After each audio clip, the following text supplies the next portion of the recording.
Chapter 8. Still a bit shaken, I walk back inside and down the short hallway to the bedroom and glance at the wall. My heartbeat is settling into a slower pace after the backyard encounter. Why did that Carl guy totally freak out on me? And what's he got against having money?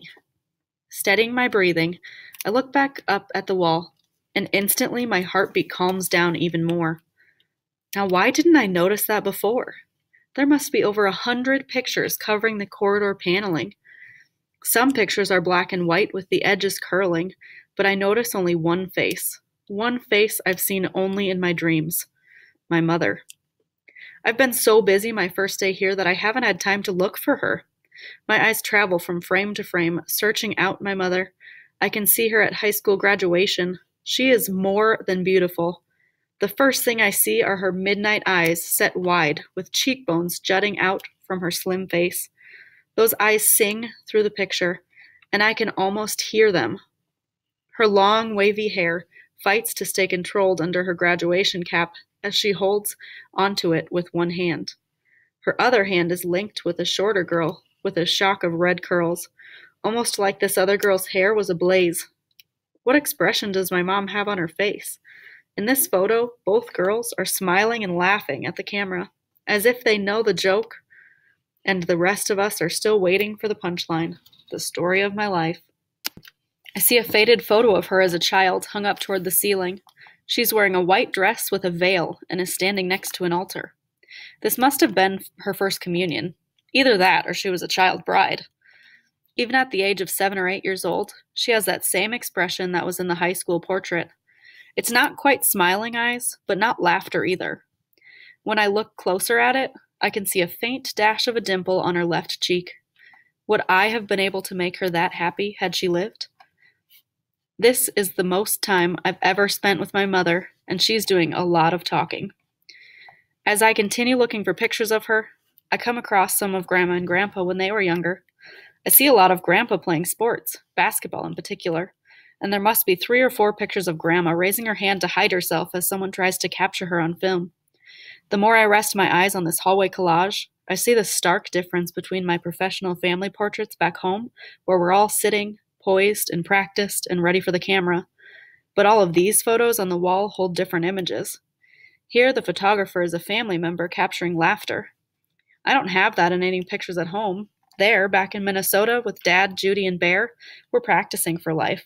Here, in these simple pictures, everyone is living life, not just stopping and posing for the camera.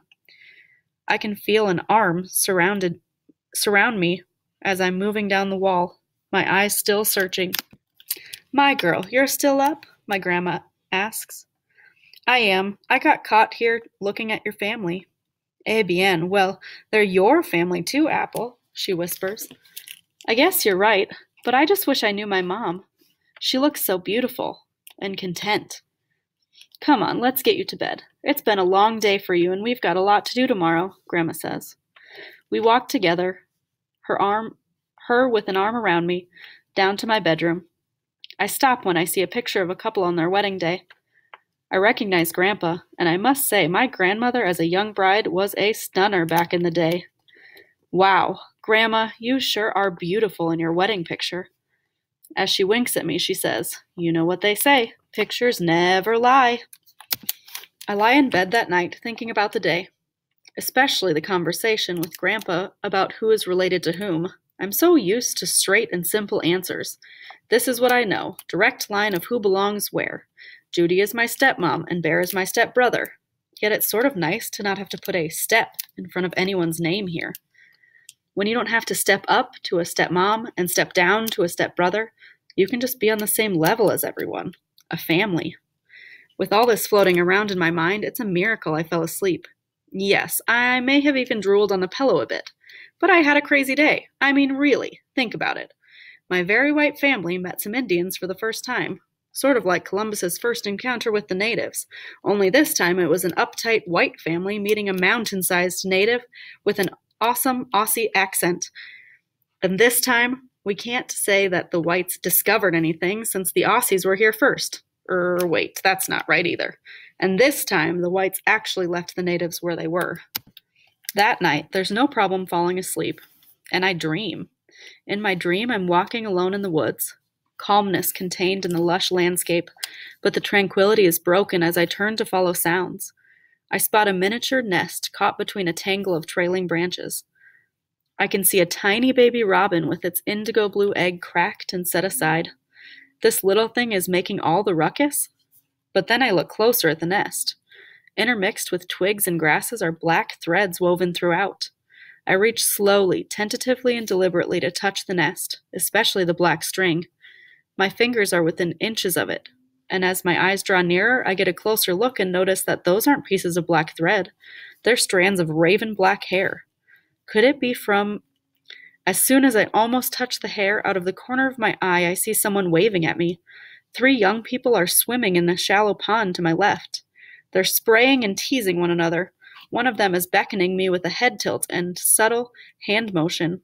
But as soon as I get closer for a peek at the face, whoever it is turns back to the group of friends. They look so right, here in my dream, carefree, happy, and something else. They look like they belong. The setting is so serene, as if they have no cares in the world but to wipe away the day's heat and solitude. Come on. Even in my dreams I'm an outsider? How unfair is that? Sometimes I think that the only way those who are in the next life have any possibilities to contact us in this life is to do it when we're unconscious or sleeping. We all have our iPods in our ears, the radio on constant scan mode searching for the next song, our text messages flowing heavier than the Nile in the raining season, not to mention constantly checking our email or seeing if anyone on Facebook has friended us lately. No wonder God made our bodies need sleep. After spending 16 hours with our frenetic life, He just needs to knock us out to get a word in edgewise. How do I find out if this means something? Does this dream mean anything? Do dreams ever mean something? Who was beckoning to me in my dream? Because I'm not much of a swimmer. It takes forever to do my hair, and when it gets wet, it looks like a Brillo pad on caffeine. Really, with all of my issues in life, you'd think the goddess of hair would have been generous. After all, isn't a woman's crowning glory her hair? I awaken the next dawn in a puddle of drool the size of Lake Superior. For a second, I can't for the life of me figure out where I am. But then I see Leaf. Leif Garrett? And Duran Duran? Remember them? You don't? The poster on the wall next to my bed holds the classic pop icons, feathered hair and all. Coaxing my eyes open the rest of the way proves to be labor-intensive. Yet as soon as I realize I'm in the shrine to all things retro, my eyes and body jolt awake. Mom's room. Oh, Leaf, if only we were born in the same decade. It could have been beautiful. Although, if you ask me, he's a bit too skinny for my taste. Speaking of taste, what is that smell? My stomach insists that I go and explore the aroma. I throw on some sweatpants and a shirt. It's pretty early, only 5:30 a.m., but I can hear someone banging around in the kitchen. You might think it's odd for a teenager to be up at dawn, but I've always been that way. If there is a sliver of morning light that steals into my bedroom and hits my eyelids, forget about it. I'm up and I stay up. Now, don't go thinking I like getting up this early. Contrary to popular belief, I don't think it's the best time of the day. Nobody in my family is even remotely conscious at this time, so it's a lonely time of day because, once again, my companions are me, myself, and I. Even my body can't be a normal teenager.